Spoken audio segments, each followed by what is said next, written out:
Шалом. За Тимот номороо эргэж уулзж байгаадаа баяртай байна.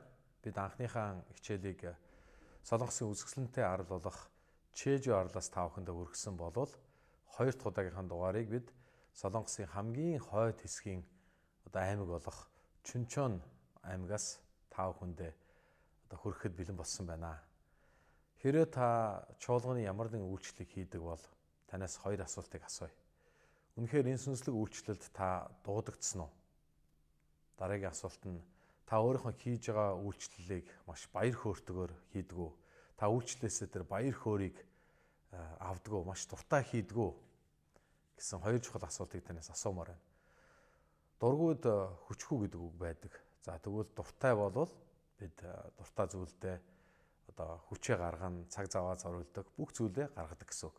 За хүн болгон дуртай спорт гэж байдаг. Хүн өөрийнхөө дуртай спортыг зөвхөн үзэх дуртай байгаас гадна ямар нэгэн байдлаар тэр спортоор хичээлэх дуртай байдаг. Өөрөөр хэлбэл бурхан биднийг зүгээр нэг үзэгч байгаасаа гэж хүсдэггүй, оролцогч байгаасаа гэж хүсдэг. Тэр урдны хичээл дээр жишээ болгон бид далаа дээр, Чежугийн далаа дээр салхиар наадаж серфинг хийжсэн залуугийн тухай ярьсан. Хичнээн хүүтэн байсан ч гэсэн, салхитай байсан ч гэсэн тэр залуу тэндээ маш их enjoy хийж заримдаа унсан ч гэсэн дахиж босоод дахин маш их баяр хөөртэйгээр наадж ясныг бид харж тухай ярьсан Тэгэхээр үйлчлэл гэдэг нь яг үүнтэй адилхан байдаг. Мэдээ заримдаа унаж босох хэцүү зүйл байдаг ч бид баяр хөөртэйгээр хийдэг юм аа. Тиймээс та бүхэн сүнслэг үйлчлэлээ баяр хөөртэйгээр хийгээсэй гэж. Тэм учраас Паул Тимотед залуу Тимотед хандаж чи урам зоригтой хүч чадалтайгаар Бурхны чамд даатгаж өгсөн тэр үйлчлэлийг хийгэрэй гэж хэлсэн байна.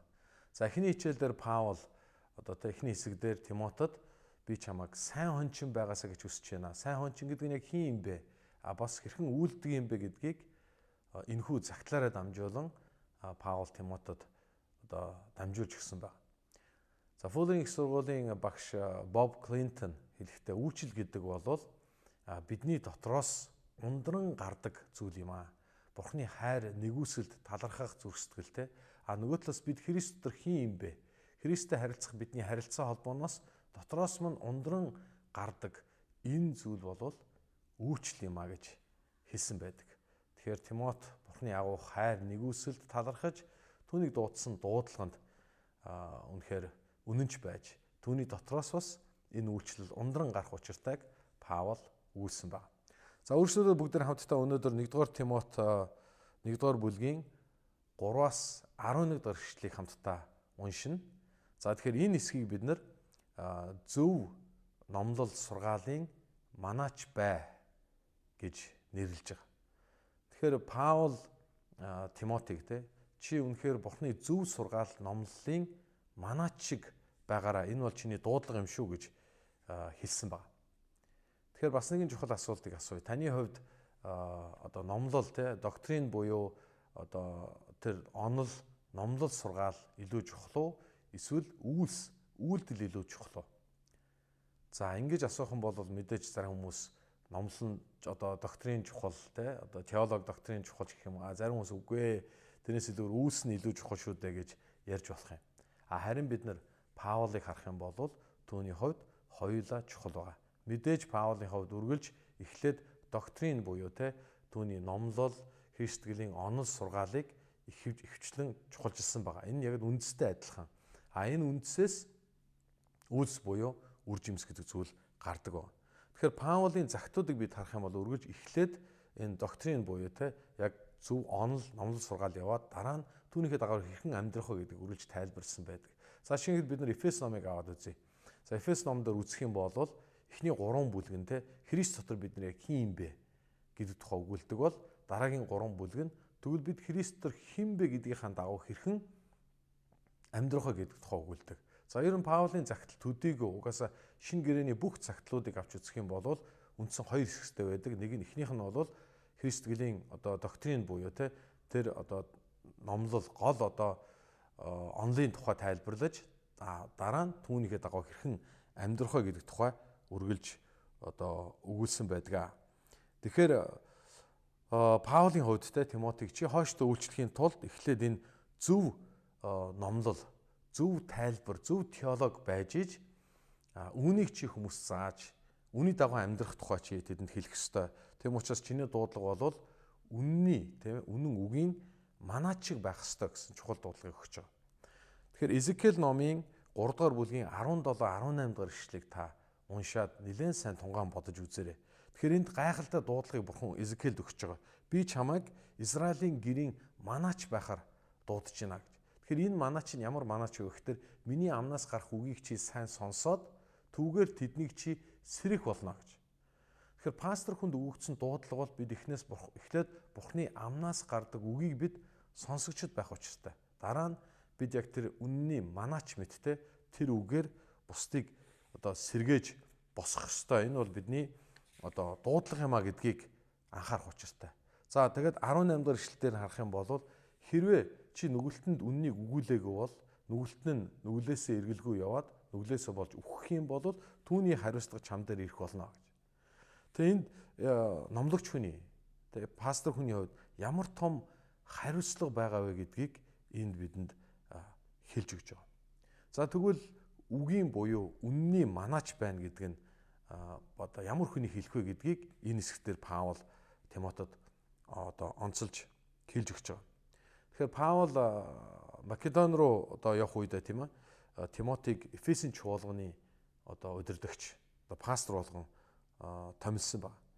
Тэгэхээр Паул Эфесийн чуулганыг орхин гарч явахдаа тийм нэгэн иш үзүүлгийг хийсэн нь тийм намайг явсны дараагаар маш зэрлэг чон мэт тэр хүмүүс гарч ирэх болно гэж хэлсэн. Тэгэхээр яг энэ иш үзүүлгийн дагуу Паулыг явснаас хойш 5 жил орчмын дараа тийм маш их гаж буруу сургаал, хуурамч номлол Эфесийн чуулганд давалгаа мэт маш хүчтэй орж иж байсан. Тэмж учраас Паул Тимотиг чи үнний үгийг сахиа гэж түнд хэлсэн байна. За тэгэхээр нэгдүгээрт нь энэ хэсгээр бид эхлээд Паул Тимотиг чи зөв сургаалтай, зөв номлолыг хамгаалаж манаач байхын тулд эхлээд буруу номлолтой өөр номлолыг чи буруутгаж тэр буруу номлолын талаар чи эхлээд сануулгыг өгөх ёстой гэж хэлсэн байна. Тэгэхээр зөв номлол сургаал гэж байхад гаж буруу номлол сургаал гэж үргэлж байдаг тийм үү. Тэгэхээр урдны хичээл дээр зогс дурдсан тухайн үед бол гностизм буюу те энэ махан бие сүнс хоёр бол ангид тустай юм аа. Махан бие нь бол бузар харин сүнс бол ариун юм аа гэж үздэг те. За тэгээд гэрэлдэггүй эсвэл ямар нэгэн хоолыг ариун бузар гэж үздэг ч юм уу. Ингээд хуулийг дагдаг. Яг ийм буруу номлолууд тухайн үед бол байсан. За мэдээж бас легализм буюу те евдийн хуулийг заавал сахих ёстой гэсэн энэ буруу сургаалууд бас байсан. За мөн Jewish allegoricalism буюу за энэ болох дээр яг евдийн хит евдийн шашинчгч гэдэг юм уу те эсвэл евдийн шашны хэрэггүй хоосон номлолуудыг энэ сургаал дээр нэмсэн байгаа. За яг гэвэл евдийн шашны хувьд ихтэй хуучин гэрээ буюу бурхны үгнээс гадна те эртний евдийн раббинуудын заасан сургаалуудыг нэгтгсэн Хагада гэдэг тэр номлол сургаалууд бас байдаг. За мөн эхлэл номоос ахуулаад түүхүүдийг өгүүлсэн The Book of Jubilee буюу те Jubilee-ийн номууд гэсэн нэг тийм бас өөр номлолууд сургаалууд байдаг. Тэгэхээр энэ бүхнийг аваад үзэх юм бол яг өнөөдрийн энэ сургаалын хэсгээр гардаг шиг энэ бол дэмий хоосон үг юм аа гэж хэлсэн байгаа. Энэ болохоор яг их хэл дээр авч үзэх юм бол металлогия гэсэн үг. Металлогия гэдэг нь болохоор яг энэ грек үг болох дээр энэ бол хоосон ямар ч хэрэггүй хинд ч хэрэггүй дэмий хоосон үг юм аа. Энэ нь зөвхөн маргааныг л бий болгодог. Ийм дэмий хоосон үг мэт номлолоос чи болгоомждох хэрэгтэй. Энэ бол бурхны үг биш юм аа гэж тэ сануулж өгсөн байна. За мөн тухайн үед бол энэ мистицизм буюу энэ гайхамшигыг илүү их голчилдог тийм тойлборцсон номлолооч гэсэн байсан байна. Тэгэхээр орчин цаг үед ч гэсэн маш олон янзын буруу номлолууд, сургаалууд, гаж буруу урсгалууд за бүр ингээд улаан цайн гаж хүмүүс бол Христийг үгүйсгдэг. За мөн бас нөгөө талаас харах юм бол яг гаж ихэд гаж биш мөртлөөсөө юу гэдэг гажинцэр шиг яг нэг тийм буруу номлолууд байдаг. Тэгэхээр чи эхлээд буруу номлолыг одоо буруутгаа, буруу шаах хэрэгтэй. За хоёрдугаарт нь тэгээд чи зөв номлолыг нь харин одоо заах ёстой. Зөв номлол, зөв теолог тий одоо зөв тэр тайлбарыг чи бол өгөх ёстой гэдгийг хэлж байгаа. За тэгвэл зөв доктрин буюу тий суур энэ номлол үнэн гэдэг маань яг юу юм бэ? Тэгэхээр зөв номлол гэдэг бол угаасаа хуучин гэрээ ба шин гэрээ буюу Бурхны үг байгаа. Угаасаа л Бурхны үгэн дээр нэмэлгүй, хасалгүй Бурхны үгийг л номлох учиртай. За тэгвэл Бурхны үг гэдэг чинь юу юм бэ? Бурхны үг бол хуучин гэрээ буюу хууль, шин гэрээ буюу сайн мэдээ. Тэгэхээр хууль ба сайн мэдээний энэ уялдаа холбоо. Энэ хуучин ба шин гэрээний талаар энэ нэг одоо гэрээ буюу нэг мэдээг хэрхэн хүргэх вэ гэдэг тухай одоо өгүүлнэ гэсэн үг. Тэгэхээр үнэн гэдэг бол те яг юг илэрхийлдэг вэ гэхээр хуучин гэрээний хууль бид бол өхөөс өөр аргагүй нүгэлтэн юм аа. Бидэнд Христ буюу аврагч хэрэгтэй. Харин шинэ гэрээн дээр Христ бол бидний цорын ганц аврагч юм аа гэж. Энэ бол сайн мэдээ байгаа. Энэ бол сайн мэдээ. Христ итгэлийг эсэргүүцэж Эл Волес тийм ээ би Библийг одоо худлаа гэдгийг батлах болно гэж тэр Библийг судалсан байдаг. Тэгээд эцэстээ тэр ямар дүгнэлтэнд хүрсэн бэ гэхээр би хуучин гэрээг уншихдаа юуг ухаарсан бэ гэхээр би болол үхэхээс өөр аргагүй нүгэлтийн хүн маа гэдгээ би ойлголоо. Харин би шинэ гэрээг уншихдаа над шиг нүгэлтэнд хэрэгтэй цорын ганц аврагч бол Есүс Христ юм а гэдгийг би ухаарлаа гэсэн гайхамшигтай дүгнэлтийг хийсэн байдаг. Тэгэхээр Алдарт Августин хуучин гэрээн дотор шинэ гэрээ, шинэ гэрээн дотор хуучин гэрээ байдаг юм а гэж бас өгүүлсэн байдаг.